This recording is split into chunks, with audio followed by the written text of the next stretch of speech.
And welcome to the Glacially Musical Podcast. It is beer, metal, and swearing. Of course, I am Nick Cameron of Glacially Musical, the former and failed musical revolutionary blog that had no revolutions. I am joined by my good friend, a man who's always sweet as sugar, a man that in Hershey, Pennsylvania is delicious, but in Belgium is considered sour. Keefy Chocolate. How we doing today, buddy? I mean, what an introduction considering my recent news and developments. Uh, I no, apologize. that's it's quite apropos for those that don't know. I just did a whole spell in the hospital here in San Francisco. I'm okay today, but obviously I had to make some life changes. I was not taking good care of myself. I did a whole video on this over at the Ghost Cult channel if you want to hear more in detail. But I will not be beer checking for the foreseeable future, unfortunately. Cannot have beer right now. I have to get my sugar down and my weight under control and a whole lot of things. Please indulge and imbibe all you want, though. I appreciate that. When I couldn't drink, you had one, so that is fair. I will do my beer check. This week I am rocking some premium pills, some Czech. This is a Praga Czech. It was at Randall's, my local liquor store. It was about $7.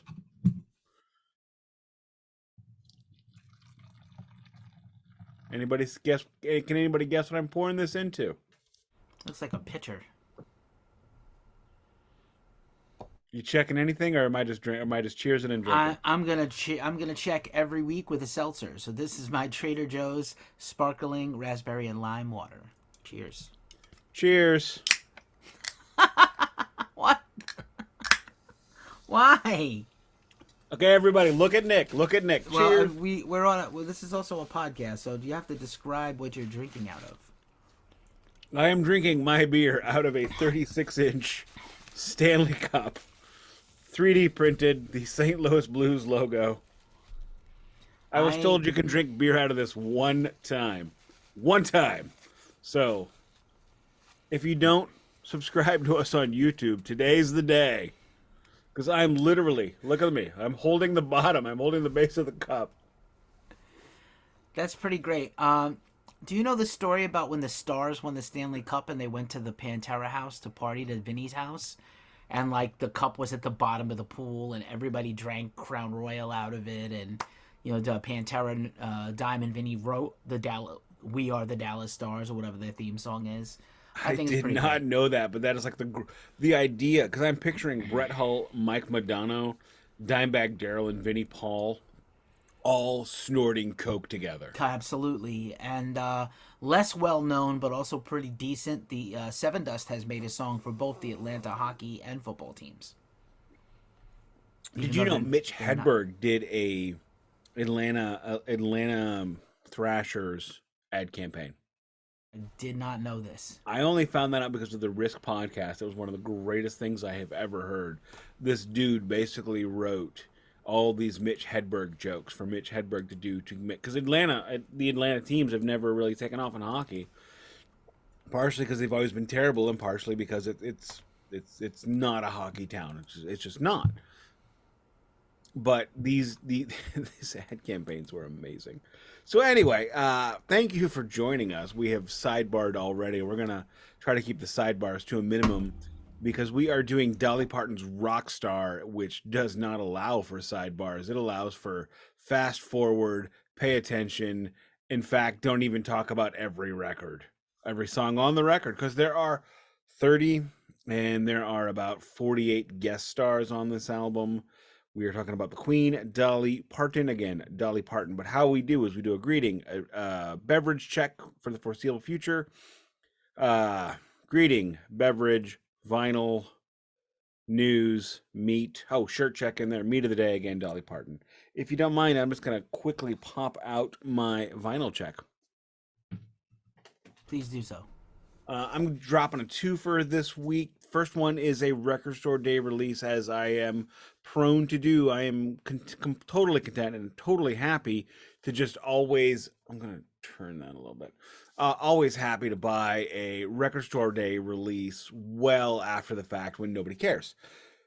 Case in point, also, if you want the Eric Carr Rockology picture disc, which I do not and I will not buy, I will not own, you can get it for like $15 because apparently everybody who bought the Eric Carr Rockology picture disc on Record Store Day is now selling it on Discogs. Happy hunting. What I have, however, is the Beastie Boys, Aglio e Olio. In 1995, when they were recording songs for Hello Nasty, they were throwing some punk songs on there. You may remember Remote Control and stuff like that. Well, the problem was is they wrote too many. So they dropped it on vinyl. I have a 2022, I believe, record store release. When they sold it originally, they only sold it for like $5 on vinyl because it was the 90s. And they were like, it's not very many songs, so... Sorry, I dropped the slip. Not very many songs, so we're not going to charge you a whole lot of money for it. And I mean, the Beastie Boys have always been very pro vinyl. Mike D has a line on one of the songs on Ill Communication. Still listening to Wax. I'm not using the CD. And I'm like, you dumbass in 1994. But here I am in 2024 trying to get all the Beastie Boys Wax. Fun two facts. One, I do believe you just did that album on the Department of Metal Antiquities. Shameless plug. That is correct. Duncan and I did that on Duncan and I's first episode back. We had to take a break as well. And then I was in Trader Joe's the other night getting some low glycemic foods for my new lifestyle. And they had a jar of Aglio and Olio. And I snapped the picture to send it to you, and I brain farted in the store and didn't send it. But I will send it. That is awesome. And because Nick likes patterns. Oh, by the way, I got that for about $15. There's plenty of them. It's not rare. The Beastie Boys love you. They are not trying to make $1,858 million per vinyl record. They keep repressing them so they are available. They are there. And they don't want scarcity. They don't want to enable bad behavior. Correct. As you may recall, the original two punk rock EPs, Pollywog Stew and the Cookie Puss EP, were both repressed on vinyl and on CD in the 90s in order to combat scarcity. They said in the liner notes, these are too expensive for our fans they're too expensive. So here you go. Get it on us. And because I like buying vinyl records based on podcast episodes, former Glacially Musical Podcast subject. Mercyful Fate. In the Shadows. This is the Mercyful Fate reunion record. This is the closest we ever got to a complete reformation of Mercyful Fate. It is everyone but the drummer. It is a really cool... Sorry about that. I bumped the microphone. Really cool... translucent blue smoke vinyl. This one I paid a little more than I would have liked. I dropped about $35 on it. But you know what? It has Lars Ulrich, the greatest goth metal drummer. Just dropped it on the floor. The greatest goth metal drummer of all time. And that is my vinyl check. And major King Diamond stan and fan. If it was not for King Diamond, you might not have a Metallica. I disagree. They met King Diamond and Mercyful Fate while they were recording Ride the Lightning. No, I understand that, but I'm saying Lars being a uber fan, being Danish like King Diamond, it definitely played a part in his value system for heavy metal. There's no question. And even he knows about the band that King had before King Diamond and Mercyful Fate. So, was a thing. Yeah, so nobody else does. I've heard of it because I've read it on Wikipedia. Yeah, it's bad. It's really bad. It's really, really bad. They can't all be Death Piggy. They can't all be Death Piggy, I wonder what would have happened if Gore never happened. It was just Death Piggy. Where we would have Death Piggy had they made more music, Frankly, if I would have gotten I'm in Love with a Dead Dog by Death Piggy, I think I'd have been okay. I love that song. And you know what? Death Piggy was very much what Guar Hello was. Fair enough. I have a 1-4 today to check. I'm kind of trying to remember where I got it. This is Drain, probably one of the best hardcore records of 2023. Living Proof. Band is fantastic. Kind of a wasteful fantastic, but are they boombastic? They are not Mr. Boombastic. Very kind of old school style kind of don't love the gatefold for no reason. It's only a single. Kind of. Thank you. Finally, you're on my side, and you didn't realize it. I've kind of always been on your side about that. But great band. Definitely. Again, I saw them for the first time ever. I had never seen them before. They were at Riot Fest where I was. Fun fact, my Riot Fest interviews are finally running now from my birthday weekend in September. I just ran my interview with Code Orange as well as Fake Names, which is a punk rock supergroup, who also played Riot Fest. So here's the drain already in the mylar. I recently, before I was interred in the hospital, not interred, that's dead. Before I went to the hospital, before I went to the ER, I spent believe the word you were looking for was infirmed. Infirm. That's correct. Sorry. I'm a little foggy. I'm on a ton of meds. You have no idea the effect these meds are having on me. But one of the things I did was I spent an entire afternoon working on my Discogs and cleaning my vinyls and mylaring up my vinyls. So I think Keefy, I got... look at me. Look at me. Yes. Clap, clap, clap. Finally, getting caught up. I still have a ways to go to sort. I'm not buying anything new for a while. I still have like a whole surplus of stuff from 23, including this record. Here's the vinyl. I think I got this, I'm going to say, at Recycled Records in Reno on my Reno trip, and I just didn't check at that time. I think that's where I got it. Or it might have been Reckless Records in Chicago. I'm sorry, I'm a little fuzzy on that. This was $25, that I do know. Because I just, when I took it off the Mylar, I still had the tag on it. One of those things where the price tag is on the sleeve plastic, which I don't love.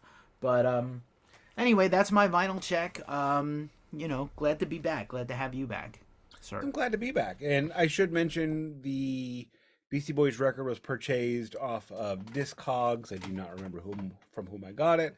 The Mercyful Fate record was purchased at Joe's Records STL, which I don't believe I took you to. We did not go to Joe. Joe's Records STL is a great record store if you're looking for new records.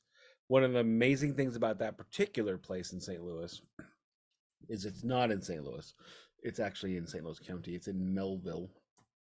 But they end up like remember when I checked Faith No More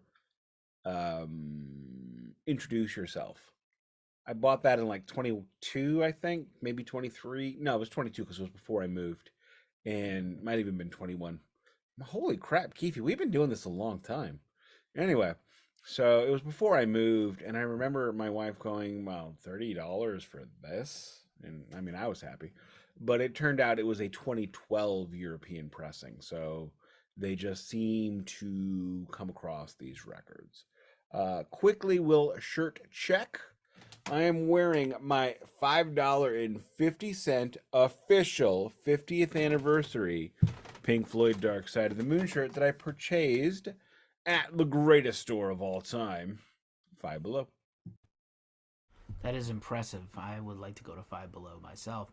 I am wearing just one of my mini shirts by the band Haunt. They put out a great, underloved record. Maybe we should do Haunt as a series someday in terms of a modern band. They put out a great album last year called Golden Arm on their own record label. Fantastic band.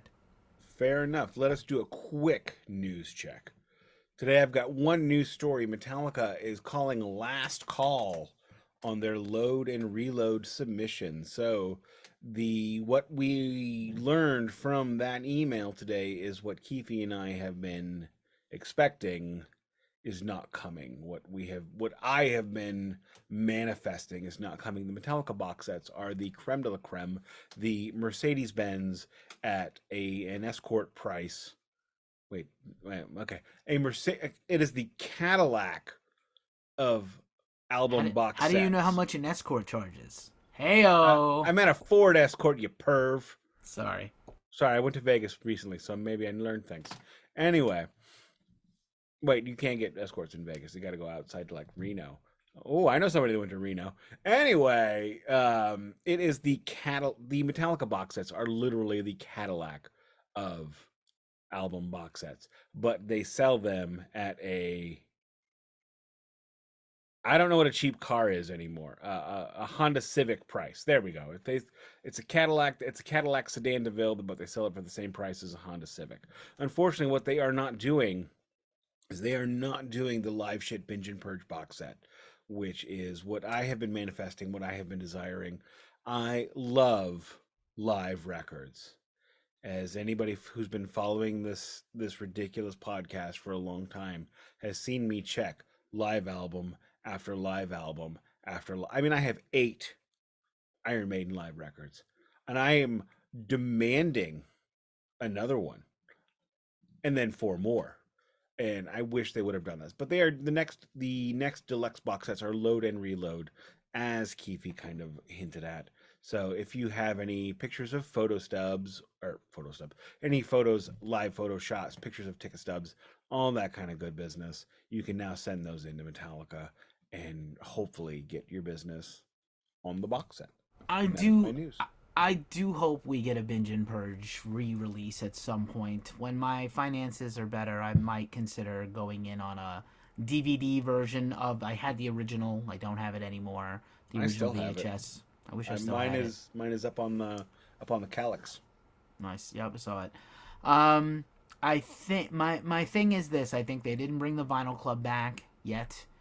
I think this is all because they are just selling 72 seasons hand over fist. I don't know the total numbers, but they're selling so much product between the tour, the pop-up shops, everything, the new album last year. I think they just are in production mode for that. And when they're not on tour in 2025, theoretically, I feel like we'll get some of these things that have been delayed. I agree, and also I've got one more bit of news that I want to throw out there, and I'm just going to keep this. I'll keep this very quick. Taylor Swift. She released a bunch of records last year. She is the number one selling vinyl artist of 2023. Keefe, would you please care to guess how many vinyl records Tay Tay sold in 2023?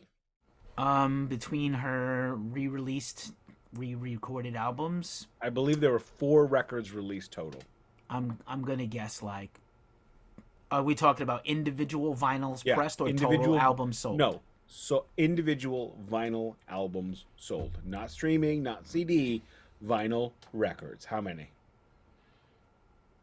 I don't even know the length of her track listings or albums. I'm gonna just guess like a wild fucking number. 8 million. Wow, no, that would be amazing. No, no, no, no. All right. You way overshot. You Oh, like okay. went. Well, You I went. just So I asked one of my coworkers this, and he went to like impulse speed, and Keefe goes plaid straight into ludicrous speed. Come on, honk if you know that reference. Meep meep. And Keefe's wearing plaid, which makes it double better. No, she sold 2.5 million vinyl records. it's not a shock because she is the Walmart of music. She's Correct. everywhere. There I is don't. nothing wrong with her. I love her to death. What I love her most, I don't love her music. I love her. What I love the most about her is she's pissing off football dudes. Yes, yes. Who realize that I she is more popular than football dudes. I have watched a lot of football this last couple of weeks being laid up, and I'm gonna Football. tell you, football, and I'm gonna tell you, I don't even like the Chiefs that much. I like the coach. Quarterback's great. I don't care for the whatever. We like the Eagles. No, I know you got Philly roots there with the wife and school. No, Eagles. do not know. Eagles. Guess what? They were broadly embarrassed out of football this play. Yeah, I know. I was watching that, and I said, Yeah. "Look, if the Eagles win today, you can go play football." Yeah, no. And they didn't win, so she didn't get to play football that day. Oh, yeah, no. They went down, and She I don't think play they're on the football today, but- they're on the down slope. I think. Yeah, they're oh, gonna yeah, be, they're gonna. They might be hiring the Giants defensive Hey, coordinator who left in a huff. The Eagles right now are literally in this are where the Blues were 2 years ago. That's fair. Still competitive, but on the downs. How about my New York Rangers doing pretty good? Yeah, I like that 4-0 loss they gave up to the Blues. They've had some bad That was a good losses, one. but That was a good for the most part, they've been on a killer streak this year. The Blues have been lovely inconsistent. You know what they said beginning of the year is they're not going to lose 3 games in a row. They're not going to win 3 games in a row before the first of the year. They were wrong. They did both of those before the first of the year, and the Blues The Blues are 2 trades away from a full rebuild. If they trade away, I think they should trade Buchnevich and Saad because I think they could get something for them because they're still very good, serviceable player. Buchnevich is still in his prime, and Saad is still very serviceable. I think they just need to trade those and start over, but that's besides the point. You got a new. But before we get into crazy amounts of hockey, drop your news. Let's do this because we got to get into Dolly. Yeah, yeah. Um, I like the tracks that are the bonus tracks that were just released, by the way, more than the whole album. Two quick news Spoilers. things. Spoiler alert. Two quick news things, and I promise they will be quick. Sharon Osbourne has been doing a speaking tour, like sort of comedy slash an evening with Sharon in the UK this week, and she, in her London show, revealed that she is in the planning stages of two farewell shows for Ozzy to play in his hometown of Birmingham, England. The correct place. I think so too. People are going to be mad. You know the tickets will be astronomical. I don't know even if it was With here the cost of 2 tickets, we'll be able to buy you an entire family from Birmingham. You can own them. maybe. We paid quite a bit of money for some Metallica tickets, right? So I'm sure it'll be at least double that. You know what I'm saying? It's going to be double the high, whatever the Metallica was for the average ticket. It'll be double that for the farewell Ozzy. I imagine we're talking about the O2 Arena. Yeah, it'll be the farewell. The average Metallica price will be the lowest Ozzy farewell price. And you know what? Give the man his money. Yeah. It. I don't know that, we'd been kicking this around, like, would you go see an Ozfest where Ozzy's the host and he's not performing, but he's emceeing the show with the family? Like, that would be a novel. I don't want to see him. If he could do that, he could sing, though.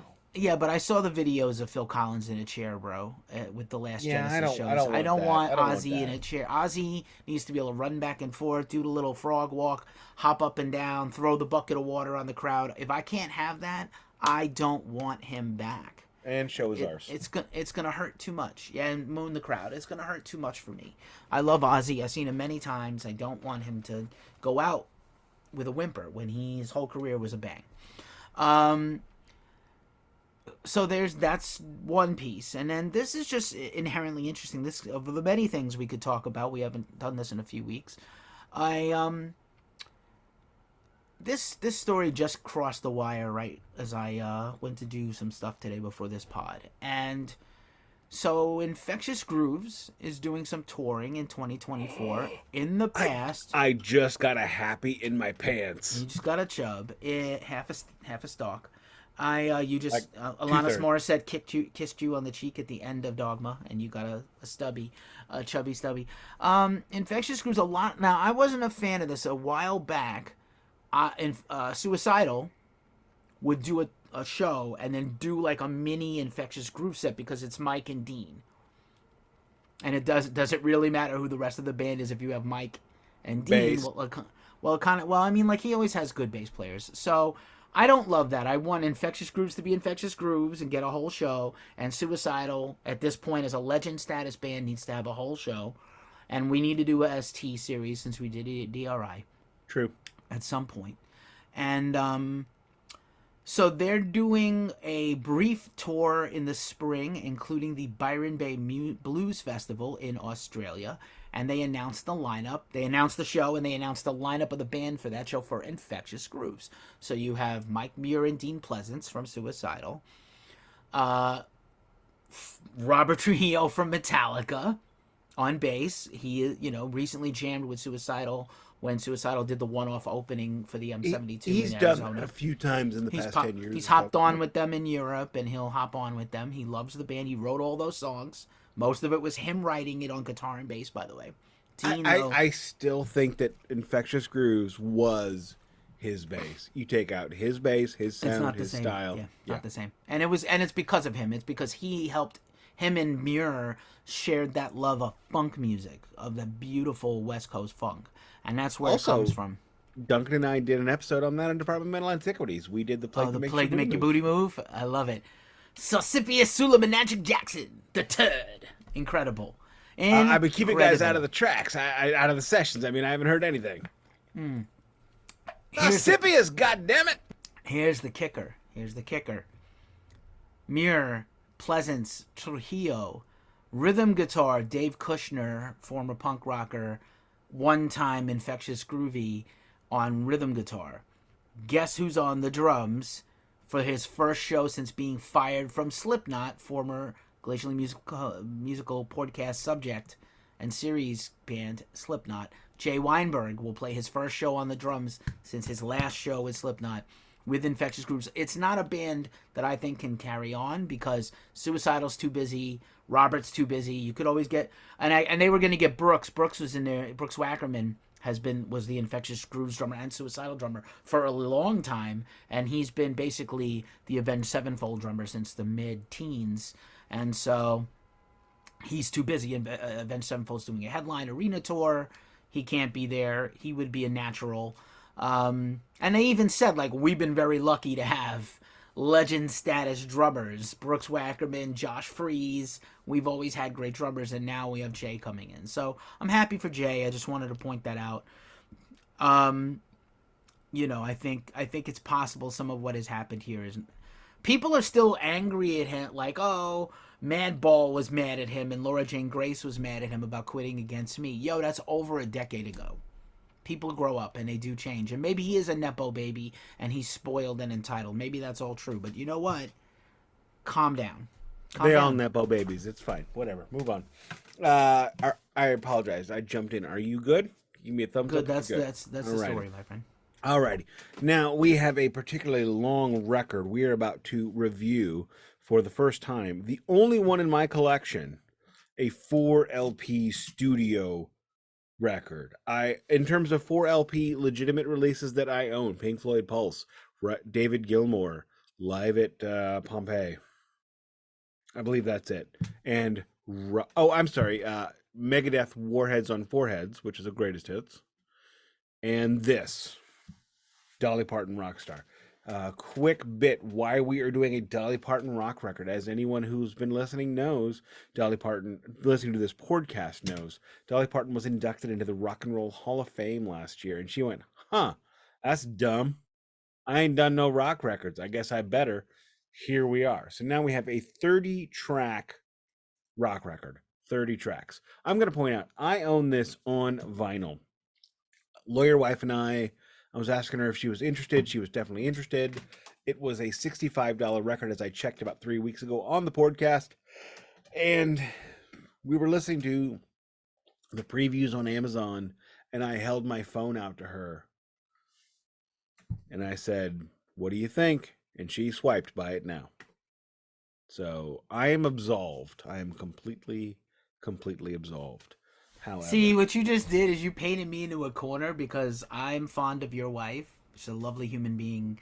And now I'm going to feel bad when I demolish this record with my analysis. But okay, fair. Wow, spoiler alert. Let us begin at the beginning. I'm not even spoiling it. I want to say something just really quick. Can I just jump in before we go whatever we're going to do?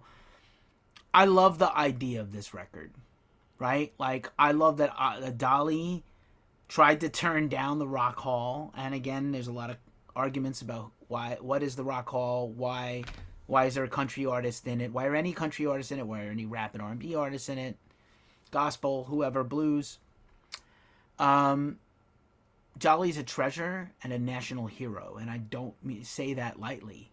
She's wonderful, and the fact that she put this together, I don't know if people are aware of this, she's been married to her husband Carl for like 60 years since she's a teenager, basically, and he was young as well, and he's a huge rock fan. So actually, she hears rock music, classic rock, all the time in her house. This is all her husband listens to. He doesn't even like country that much, except Dolly's records. That's what from her own mouth. We listen to classic rock 90% of the time around here, and when I have alone time, I put on other music. Wow. Because that's what Carl likes. Hey, that's like my house. I listen to the metal. I have Cannibal Corpse. I have I have Dusk. I have, Slow. I have all the crazy metal. Lawyer wife gets a headache, like literal headaches and migraines from it. So I can't listen to it when she's around. I can't listen to it like I want to. There's a lot of classic rock, a lot of soft rock. Chicago. Sadly, Journey, whom I'm going to see this year again. Hey, you live for your family. So, but let's begin at the beginning. Track 1, Rockstar, writer Dolly Parton, featured artist Richie Sambora. This song, it's It basically sounds like it walked out of 1967. This is the kind of song that was written about when rock was new. Richie Sambora completely lights up the fretboard on this, burns it down. If he did not smash the guitar when this take was over, give it to me and I'll break it. I'll burn it. I'll give it to Jimi Hendrix at Monterey because that solo was on fire. Burn it down. Great track, even if it's kitschy and a little terrible. I would say that I like this opening track. I know it's meant like I take it with a grain of salt. She wanted to make a rock record.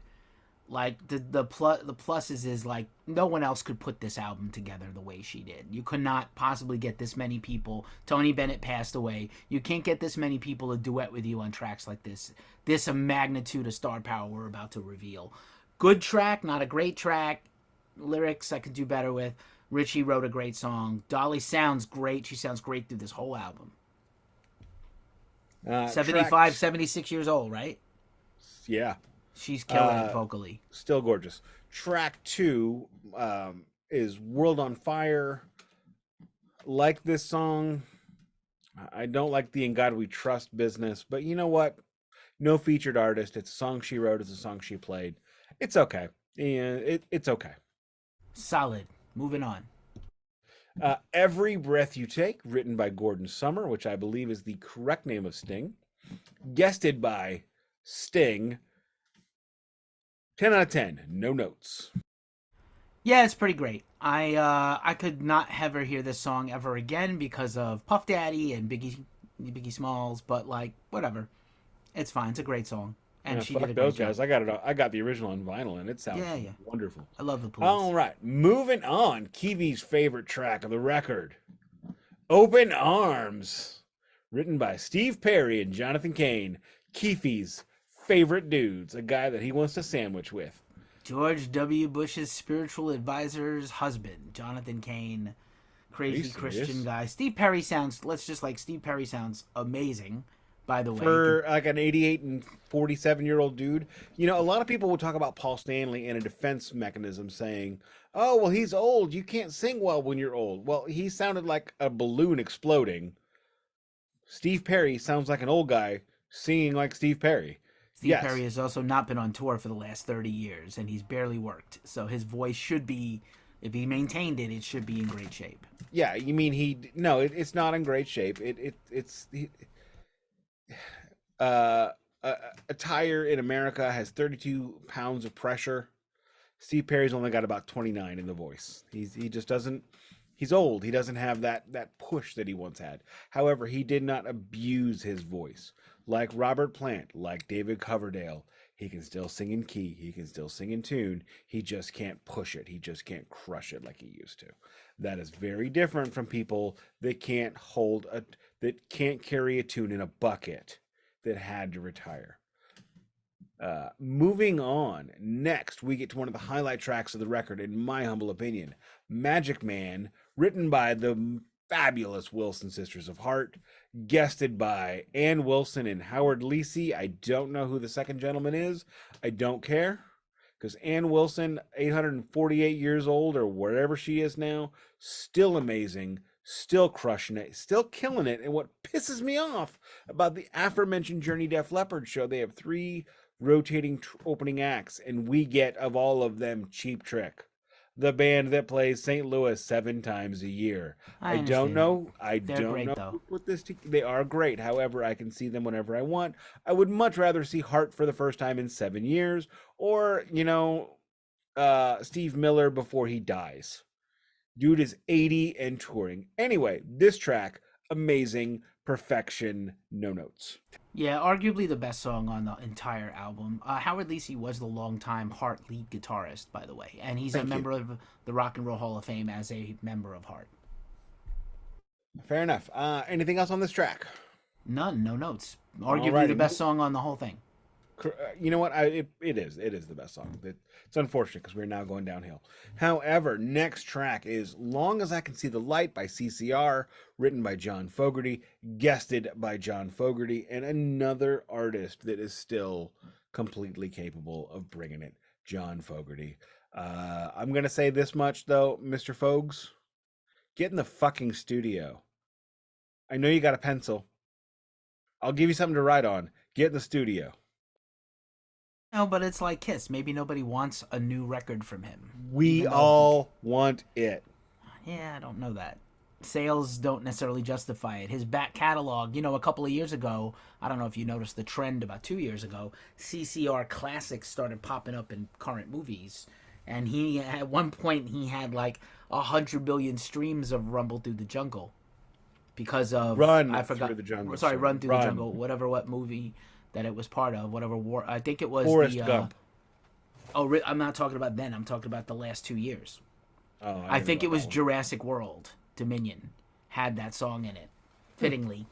I have no desire to see any Jurassic Park movies. Yeah, sorry to next, hear that. Let's move on. Next track, either or. Go to fucking Skip. hell.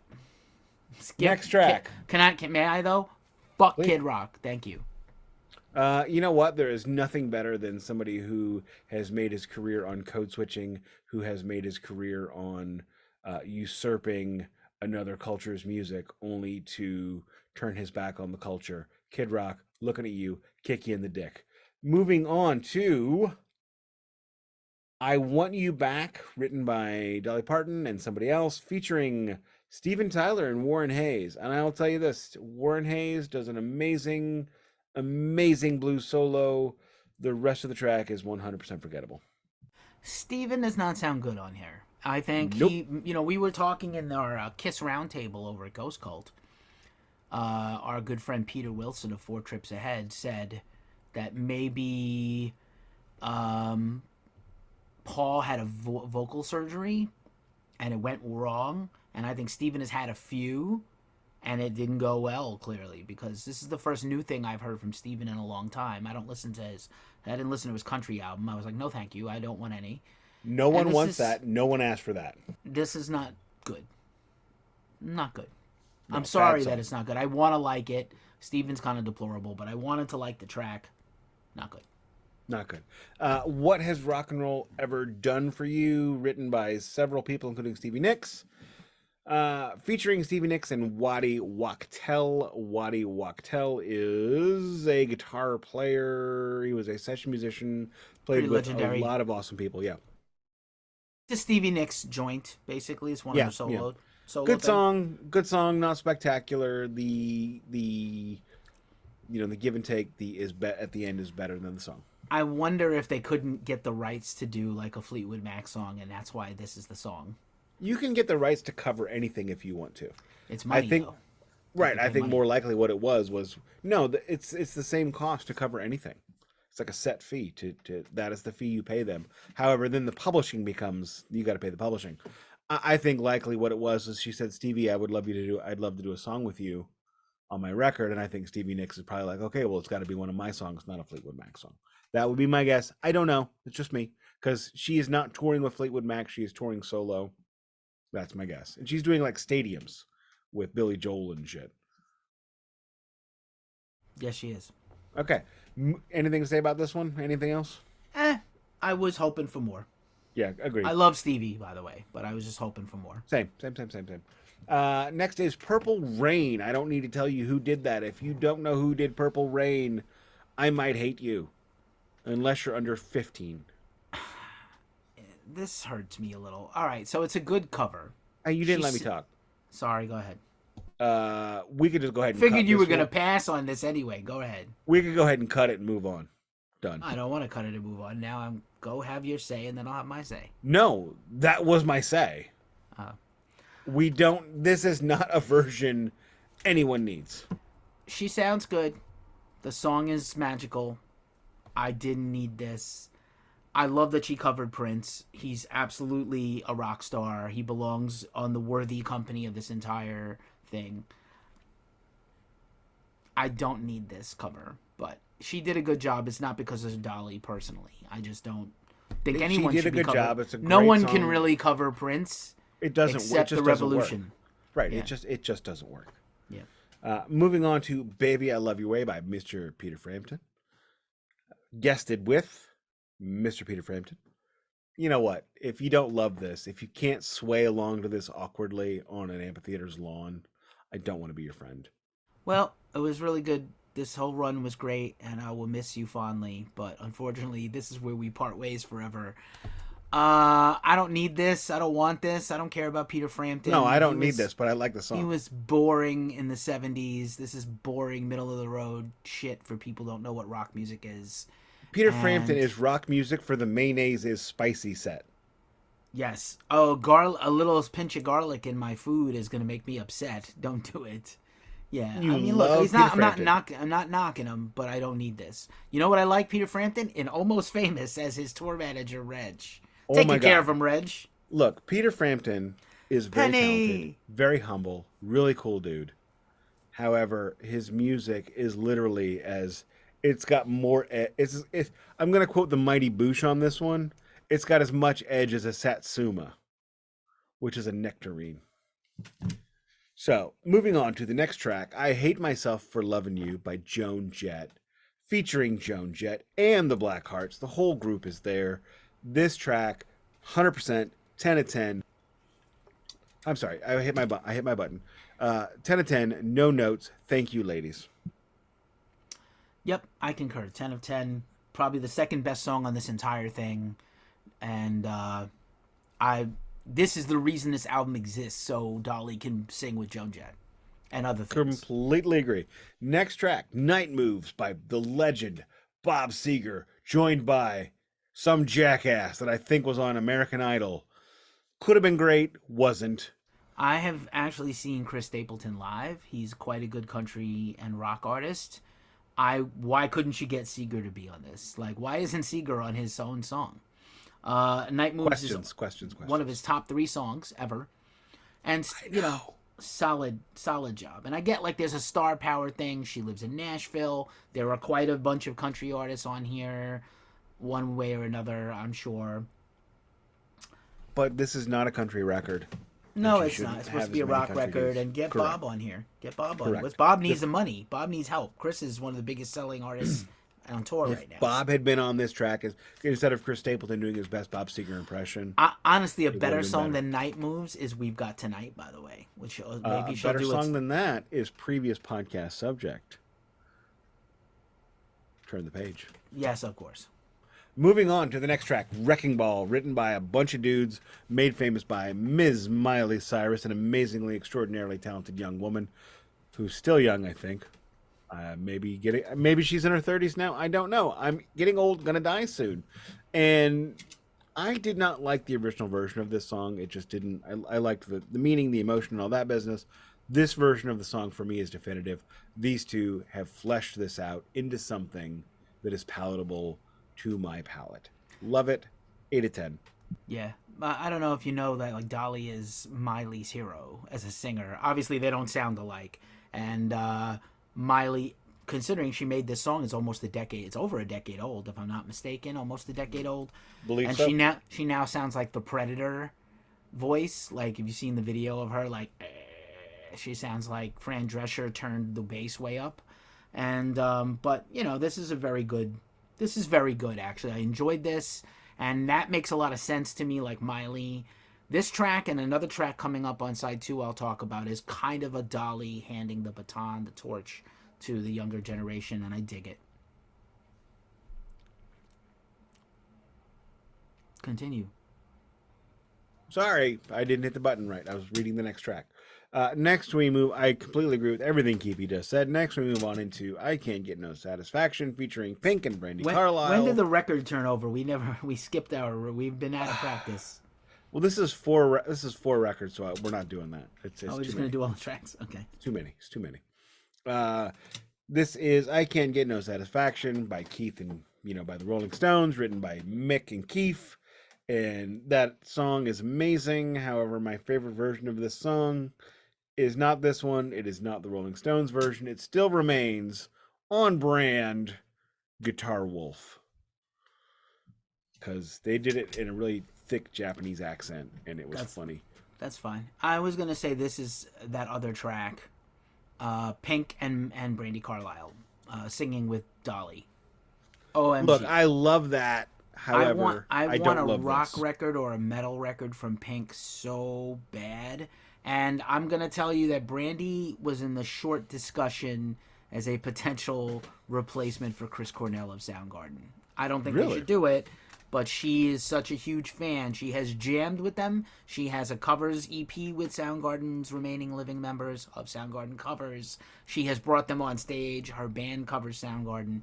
She can rock, even though she's known as kind of I mean, a country really, Americana artist.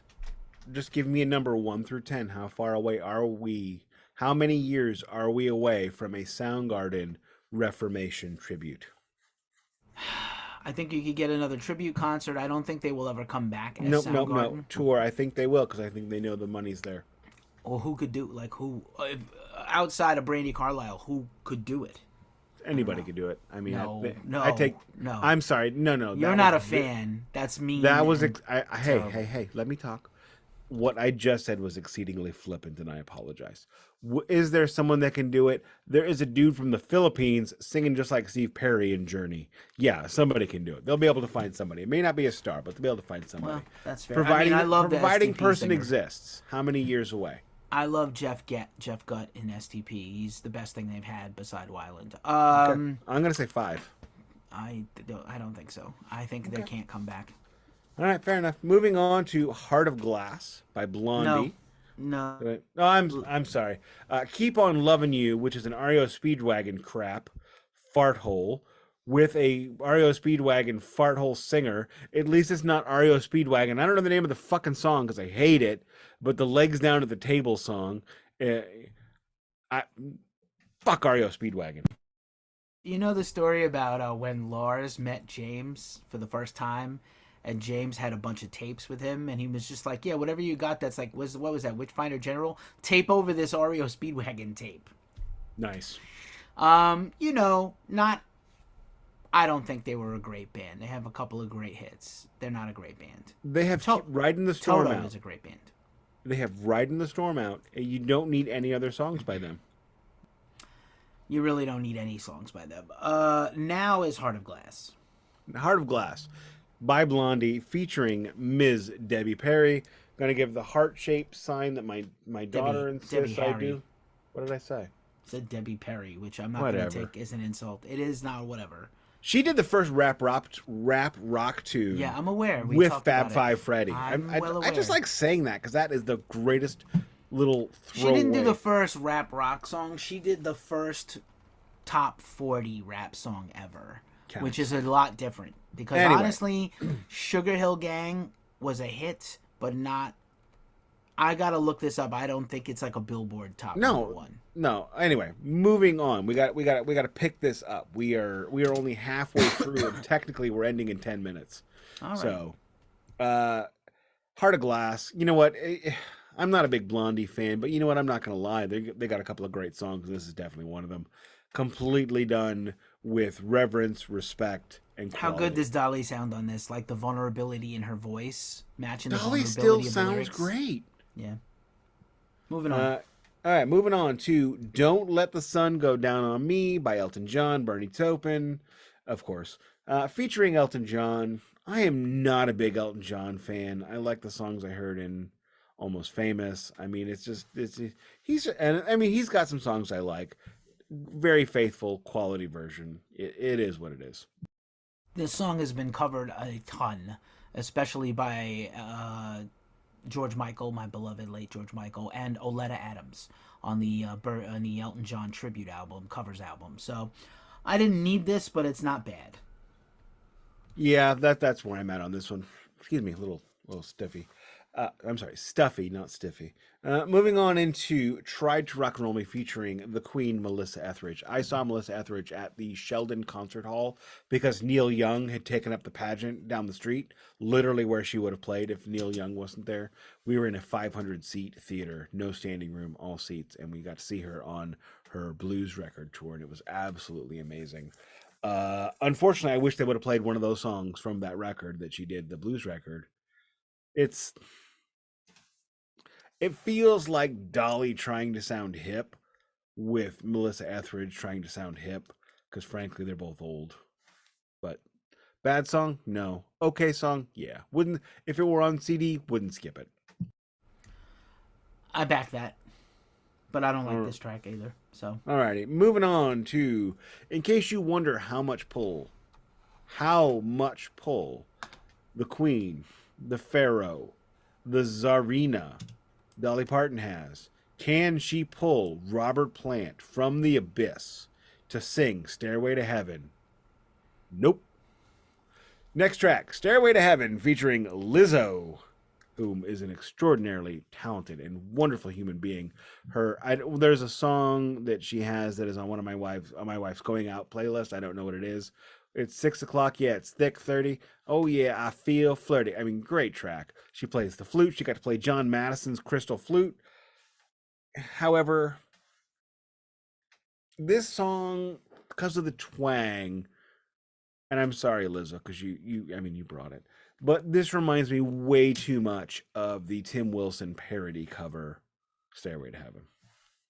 Lizzo goes in the trash with Steven Tyler in terms of a person. She's garbage, but she is talented. I will give her that. I don't need this cover. Any other Led Zeppelin cover would have been better than this song. We've been Stairway to Heaven to death. Dolly should know that. Should not try to cover Stairway to Heaven. Should cover any other Zeppelin song. Literally any other song. Actually, Battle of Evermore would have made a lot of sense. No. Nancy Wilson. Finish that. I know, the Love Mongers. Whatever. I think... No. I watched Heart play Battle of Evermore on their last tour. I cried. I wept. All right. Okay. No, they own that now. This song, and Lizzo is trash. That's my word. All right, fair enough. Moving on to "We Are the Champions, We Will Rock You," written by, of course, Freddie and Brian. No guest stars on this one. Love the idea. Classic track. However, there's not enough in this track for anyone to make it their own. Don't need it. Especially because I just saw the Queen Rock Montreal IMAX movie. And nice. Hopefully that comes out on vinyl, because that was a live album from the late 80s, early 90s. I'm sure from the early already. 80s. From the early 80s. It probably was on vinyl in the 80s, but it has never been... I bet it's going to be a record store. Repressed. Has not been repressed. It was the Game Tour. So, sorry, it's 1980-81. And, you can't do it better than they did. Maybe it would have been cool if she had Adam Lambert on it. That would have been fun. But okay. No, that would feel weird. Moving on... Speaking of feeling weird, we're not there yet. Speaking of which, we are now into Bygones. Now, this track, this is the one everyone in this podcast would be waiting for. Featuring legends Rob Halford, John 5, Nikki 6. If only Rob Halford was Rob 4, that would have been fucking awesome. 4, 5, 6. Is there a 4? Is there a dude named 4? Probably not. I think one of the guys from Power Man 5000 was like Mikey 4 or something. No. Fuck those guys. I'm sorry. I've seen them multiple times in multiple stages of life. They are not good. Yeah. And you know what else is not good? This song. I like it. It's not great, but I love hearing Halford and Dolly sing it. And I'm going to tell you the lyrics were 10 really of 10 good. concept, 4 of 10 execution. Probably. But I thought the lyrics were really good, and I love hearing Rob on the track with Dolly. Could have been a better song. Would have been novel if they did a Priest cover. Would have made them a lot of money. Would have made way more sense if they had done a good song rather than this one. Yeah. She wanted to do an original heavy metal song, and she did pick good people to do it with. They just didn't execute. I don't think they didn't write it. They played it, right? So they didn't write it. They played it. Correct. So let's clarify that. It's not like they wrote a bad song and Dolly did it. Right. Dolly and her songwriting partner made the song, and they came into play on it. They guested on a song. They did not write the song. Moving on to Bygone. I'm sorry, not that one. My Blue Tears, which is a Duran Duran track. Simon Le Bon. Completely 100% forgettable. Sad to say, a skip. Right, fair enough. Moving on to Linda Perry's What's Up, which Linda Perry, of course, is one of the lead singer of Four Non-Blondes. You want to talk about a song that works perfectly on this record. Here we go. Nailed it. Perfection. Could have stopped right here.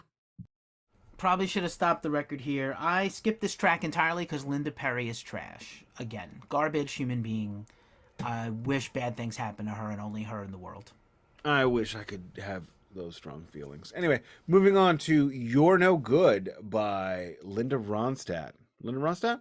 However, Linda Ronstadt does not guest on this. However, we get Pat Benatar and her boyfriend Neil Geraldo. Nothing wrong with them. However, this seems I mean, it seems And stupid.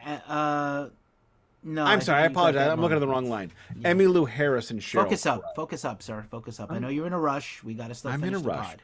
A lot of stuff going on. I- Anyway, yeah. Cheryl Crow and Your Emmylou team's gonna Harris. lose tonight anyway. Cheryl Crow, famous St. Louisan Cheryl Crow, How about who that? does not talk about St. Louis. Ever, never, Yeah, I ever. know. Everyone else does. Come on, open your mouth. Nelly does. Nelly's written songs Yeah. about it. Why isn't Nelly on here? Why isn't Nelly on here? I could What- take you on a. I could take you on a tour of all the places that Nelly mentions on his first record. If Dolly were to do a rap song, one rapper and Dolly, who would you pick? Live or Dead. Any live or dead, doesn't matter. Easy E. She wouldn't say that language. She's too Christian. But I know, but wouldn't you want to hear "Boys in the Hood"? I think Linda, Imagine yeah. Dolly Parton singing Straight out of Boys in the Compton. No. Imagine Dolly Parton singing "The Boys in the Hood are always hard. You come talking that trash, we'll pull your car." Maybe. Picture that. I mean, that is golden. Then, yeah, I feel like Linda Ronstadt is actually retired from singing. I'm not sure about that. All right, fair enough. You know what? It's weird on these tracks when they get somebody who's not from the band doing it, and I don't need this. Moving on to "Bittersweet," the Doobie Brothers track featuring Michael McDonald, St. Louisan Michael McDonald of the Doobie Brothers. I'm not a big fan of the Doobies. I don't need this.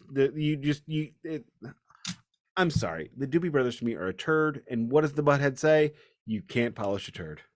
Oh my goodness, a turd. Doobie Brothers are gonna fight, but I will say, Look, completely talented, amazing writers. But to me, to quote Paul It's like a Rudd turd. in, to quote Paul Rudd in the 40-year-old version, if I hear Yamo be there one more time, I'm gonna Yamo burn this place to the ground. I was hoping you were going to quote Paul Rudd from Wet Hot American Summer. No. And if we have Michael No. McDonald again, if we have Michael McDonald, What? why don't we have Bob Seger again? Anyway, moving on. We're finishing up side E, for the record, in case anybody cares. I Dreamed About Elvis. It is Bittersweet, Michael McDonald. That is not a Doobie Brothers tune. I apologize. That is Dolly Parton tune. I Dreamed About Elvis, Dolly Parton song, which it seems like a spiritual cover to "The Night Hank Williams Came to Town" by Johnny Cash. That song was perfection and amazing, written by an artist at the beginning of his career, looking up to somebody at the end of his career. However, here we have some dudes, including an Elvis impersonator, impersonating Elvis. This song is bad. Really bad. Should have skipped it. So many other great, Graceland. So many In the Ghetto. So many great songs that would have been on brand for Dolly to pick, and she chose none of that.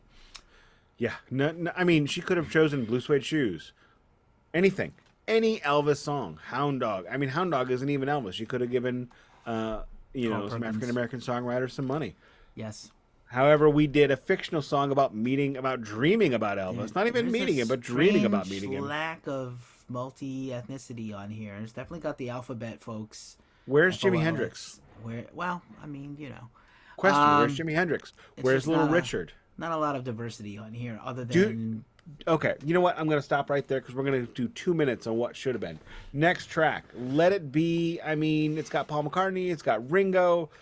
So she couldn't get Led Zeppelin to show up. But what she can get is all the Beatles that are not dead. I mean, like, And Mick Fleetwood, and Peter Frampton, and Mick Fleetwood. forget about like Wait, Dolly real Parton. quick. Before you start. Mick Fleetwood and Stevie Nicks are on this record and not on the same track. Yeah, well, I think that makes sense. They don't Miracles are not real, apparently. But Paul McCartney and Ringo Starr are singing back up to Dolly Parton on arguably one of the most famous Beatles songs of any stripe ever. This is insane. This is insane how good this is and how they're backing her up on it.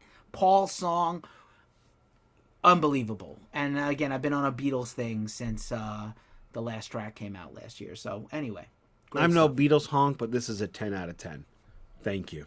Moving on to, and what song, what classic rock song can you end a 30 song set with? There's only one. We all know what it is. So, Freebird, who does she play get to, Freebird. she did. Who does she get to play Freebird with her? All of What Passes for Leonard Skinner and the Artemis Pyle Band. Which is a little weird. I'm sure there might have been some legal shit about that. Gonna because point out real Artemis quick. and them. Gonna point out real quick. Nobody on this track in either band played on the studio recording of this track. They're all dead. Artemis Pyle joined in the third record. Fair enough. However, thank you. You want to talk about just a classic song. Leonard Skinner. Leonard Skinner tracks in the right hands are country, and in the wrong hands are rock, and in the perfect hands are southern rock. So it is the perfect straddling of a line, and it is the perfect song for her to end on. And you know what? 10 of 10, perfection. I know this is gonna rankle you, but you're gonna give me one more minute to free ball for a second. So The the free other ball day, or the free bird? free bird on the free ball. The other day, as we record this toward the end of January, on January 19th, a digital surprise release of the deluxe edition of this album hit streaming. And so you have additional songs that were not on the vinyl. OMG, we're going to talk about it really quick right now. 2 Tickets to Paradise, written by Eddie Money, rest in peace, just died. No, thank you. Jolene, Dolly Parton, and Maneskin, the band who won the whatever. Eurovision? The Eurovision, yep. There's some debate on whether they're even a good band or they're an industry plant or whatever. It's Eurovision. I don't care. Jolene is the quintessential Dolly song. There's no arguing. She wrote Jolene and I Will Always Love You in 5 in the same minutes, afternoon. In the same span between naps. Hit Me With Your Best Shot by Pat Benatar. And Pat Benatar is on this, is she not, or did I dream I that? think she's on this also, but it's not on the Wikipedia. Not here. But it's on this. Yeah, she's on Heartbreaker. Two other. Oh, that's a Pat Benatar too. 2 other tracks: Mama Never Said and Rocket originals, re-released. One's live. And then Rocky Top, which is also like an anthem of country music, right? Motherfuck that song. Oh, is that Not the her Tennessee version. I haven't heard it. Yeah, it's the Tennessee like home state song. Yeah, I hate it. I hate that song. Rocky, I want to burn. I will go straight up book burner on that one. But wait, there's more. There's more. There's another edition that has Bridge Over Troubled Water, deep cut Billy Joel, The Entertainer from the 70s, which is dope, and her cover of the Eurythmics, Sweet Dreams Are Made of This. I wish she had done like the Marilyn Manson version. I know that's a bad thing to say. We don't need any more covers of that track. Well, she did one, and it's actually pretty good. And what she did was, a couple of these start out like a quiet piano version, and then go into the classic sounding part of the track. But look up the Sweet Dreams, the Billy Joel, and the 2 Tickets to Paradise. I think those are really great and should have been on the main album.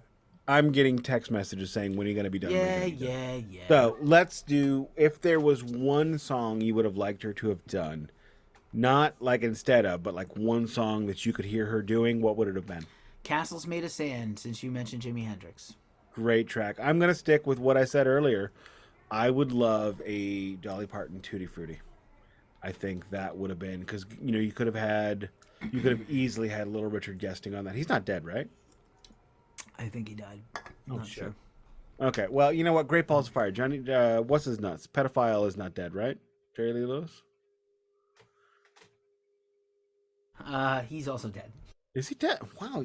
Holy crap. Apparently, if you were a rock star in the 50s, you're likely dead now. That's messed up. Also, could have done Light My Fire with Robbie Krieger playing on it. That would have been a good one as well. Little Richard died in 2020, by the way. Rest in power. Well, that checks out. All right. I'm going to say on a scale of 1 to 10 on this record, 10 being perfection, 1 being abject garbaggio, I'm going to call it a good 8.5 because the highs are super high and the lows are never offensively bad. The low it's like 85-15 killer filler. There's no chiller on this record. So I will say we do not need a 2.5 hour studio record. I understand why it exists because there's plenty of great music that's on this. I mean, you've probably got about 2 hours of really good music here. Don't need 2 hours, but I'm sticking with. That's why I said. Shaking my head at you, sir. This should have been one album, 10 songs, one side of a vinyl, or whatever, one vinyl. Mhm. I don't need most of this. She's wonderful. On paper, I love it, and I would welcome another one from her of originals that are written by rock writers, not her team. That's what I was hoping we were going to get, to be honest. But no, alas, we're not. And listen, Dolly's a freaking treasure. She sure, along with everybody else that's in the rock hall that doesn't belong or is arguably not rock, whatever. She certainly belongs. She's one of the greatest artists ever to live. We're lucky we lived in her time. Jerry Lee Lewis died last couple months ago, by the way. Oh, fair enough. Well, so he could have been. So he could have been on the record. I was hanging out with you during the funeral, so that's when he died. So he could have been on the record. He could have been on the record, maybe. Whose turn is it to take us out? Because I have got to. I don't remember. I guess me. All right, you do it then. You have been listening to the Glacially Musical Podcast. I am your returning co-host, Keefy, at Ghost Cult Mag, at Ghost Cult Keefy, everywhere you find the finer things in social media. You know your host, Glacially Musical, at Glacially_musical in some places, Nick_no_ the letter C in other places. It has been my distinct pleasure to be back. I did miss this a lot. And I hope my health keeps up and we keep getting to do this. So, that being said, you've been listening to the Glacially Musical Podcast. It does not play in Peoria, but without a doubt, Dolly has somehow, some way played a concert in Peoria at least once. Thanks, Dolly.